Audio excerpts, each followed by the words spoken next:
তো আমরা সেখানেই আছি। পূর্ব বর্ধমান জেলার 2022 স্টেট পাস ক্যান্ডিডেটরা সবাই আমরা এসেছি। অতিরিক্ত বৃষ্টি মাথায় করে এসেছি।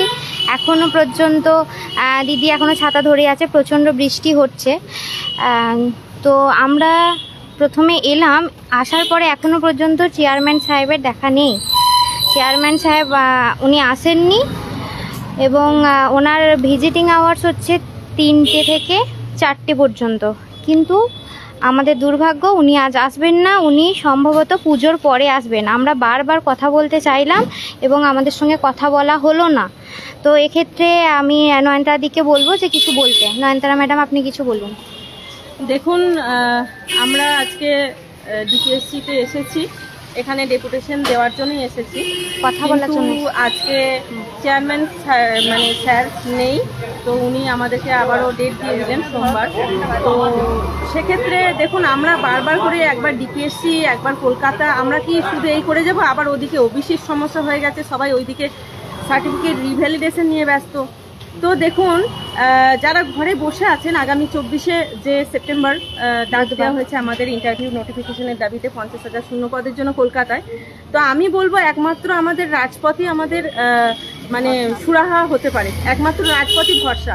আমরা দিন দিন যেভাবে বঞ্চিত হচ্ছি, যেভাবে আমরা হ্যারাসমেন্ট হচ্ছি, আমরা এর শিকার আর হতে চাইছি না।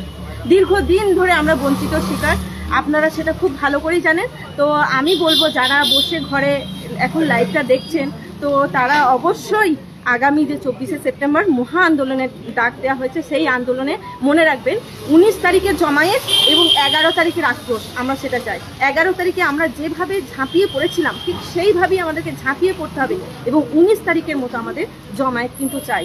না হলে কিন্তু আমরা আমাদের অধিকারটা পাবো না। আমাদের পুজো চলে আসছে, দেখুন সবাই কিন্তু পুজোয় উৎসবে মেতে যাবে, আমরা কিন্তু বেকার, আমাদের কিন্তু বেকারত্বের জ্বালা কিন্তু পুরো পুরো খাচ্ছে। তো সেই হিসেবেও বলবো, কেউ আর ঘরে বসে থাকবেন না, প্লিজ আপনারা দয়া করে রাজপথে আসুন। ধন্যবাদ। আচ্ছা, জিন্নাতারা খাতুন ম্যাডাম, আপনি কিছু বলুন। হ্যাঁ, আমরা আজকে ডিপিএসসির সামনে এসেছি, তো চেয়ারম্যান সাহেব দেখা করতে চাইছেন না। আসলে আমরা যেটুকু বুঝলাম, রাজপথে ঘুরে ঘুরে যেটুকু বুঝছি, যে অধিকার, নিজের লড়াই নিজেকেই লড়তে হবে। কেউ কাউকে অধিকার লড়ে দেবে না, কেউ কারোর হয়ে লড়ে দেবে না, কেউ কারোর দায়িত্ব নেবে না। সবাই বেকারদেরকে সবাই বোঝা মনে করে। তো আগে নিজের অধিকার ছিনিয়ে নেওয়ার জন্য একমাত্র রাজপথই আমাদের রাস্তা দেখাবে।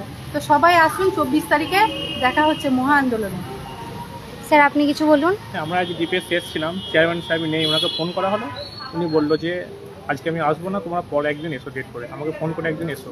তো আসল যেটা কথা হলো, আর সেই সঙ্গে আমাদের আজ এসএসসির যে সমস্ত আমাদের যারা আর কি প্রাইমারি স্কুলে যারা ফিরছে, তাদের আজকে ভ্যারিফিকেশনও ছিল। কিন্তু আসার কথা একটাই, খুশির কথা, যে তাদের মধ্যে 178 জন আমাদের পূর্ব বর্ধমান জেলায় আর কি আমাদের প্রাইমারি স্কুলে ফিরতেছে আর কি ভ্যারিফিকেশন করতে এসেছিলো। কিন্তু তাদেরকে সবার সঙ্গে মোটামুটি আমরা কথা বলেছি, বিশেষ করে আমি পার্সোনালি সবার সঙ্গে কথা বললাম। বেশিরভাগ জনই কেউ আর কি তারা প্রাইমারি স্কুলে ফিরতে চায় না। এটা একটা আমাদের খুশির কথা, আমাদের আসার কথা। হ্যাঁ, এবার সবাইকে একটা কথাই বলবো, বাড়িতে কেউ বসে থাকবে না। আমাদের যে সামনের যে আন্দোলন 24 তারিখে, নিজে এলেও হবে না, সঙ্গে 10 জন বন্ধুবান্ধব যাদের পরিচিত আছে সবাইকে নিয়ে এসো। রাজপথে আমাদের পথ দেখাবে।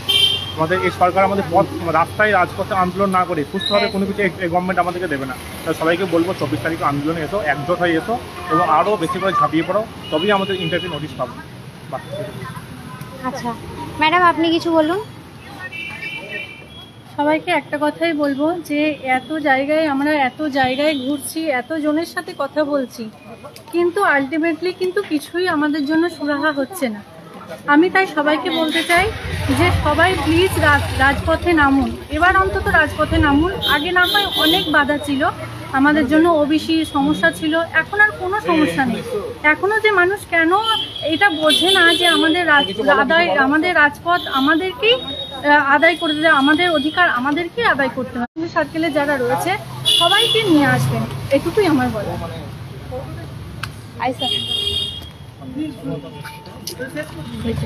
না স্যার, আপনি কিছু বলুন। আমি কিছু বলবো, একটা বার্তাই দিতে চাই, যে মিটিং এর আয়োজন করা হয়েছে 24 তারিখ যে ডেটটা দেওয়া হয়েছে, তো সবাই আসবেন দয়া করে, কারণ এইবারটাই লাস্ট চান্স পুজোর আগে। এটা একটা এফেক্ট করতে চলেছে, তো আপনারা অবশ্যই আসুন, বাড়ি থেকেও বসে থাকবেন না। আমি একটা স্কুলে পড়ি, তো স্কুল পড়ে এখানে এসেছিলাম, আর মিটিংগুলো এইভাবেই যায়, তো এইভাবেই সবাইকেই যেতে হবে, এগিয়ে আসতে হবে। আগের দিন একটা প্রচুর এফেক্ট করেছিল, আপনারা দেখেছেন, শিক্ষামন্ত্রী বলেছিলাম যে 2 দিনের মধ্যে নোটিশ আসছে, তো সেই হিসেবে একবার আমি সবাইকে জোরহাত করে রিকোয়েস্ট করছি, বাড়িতে কেউ বসে থাকবেন না, দয়া করে সবাই নামুন, সবারই ভালো হবে, এইটুকুই বলবো, আর বিশেষ কিছু বলবো না।